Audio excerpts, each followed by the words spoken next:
Cette semaine, j'ai reçu quoi? Je pense qu'il pourrait t'intéresser. J'ai imprimé ça. On va te le lire.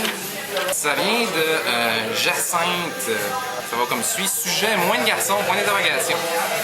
Bonjour Miguel. Je vous écris pour vous poser une question qui, j'en suis certaine, saura vous intéresser. J'ai entendu dire qu'il y avait de moins en moins de garçons qui naissaient et que c'était dû à notre style de vie. Qu'en est-il vraiment? Bien à vous, Jacinthe d'Alma. Je me suis rendu compte que c'est une question qui était super intéressante parce qu'elle a un terme en fait, ça s'appelle le taux de masculinité. C'est genre le nombre de garçons qui naissent sur le nombre total de bébés.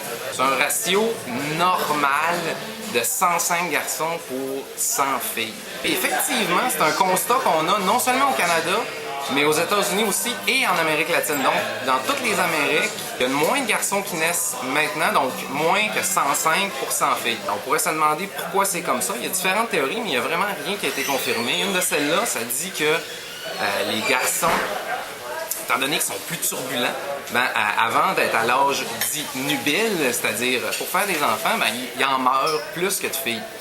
Ceci dit, on a encore plus de garçons qui naissent que de filles. Au Canada, il y a à peu près entre 102 et 103 gars qui naissent pour 100 filles. C'est pas quelque chose que quelqu'un peut avoir remarqué dans la population. À savoir, il me semble qu'il y a juste des bébés filles autour de moi. Comment ça se fait qu'il n'y a plus de gars, tu sais?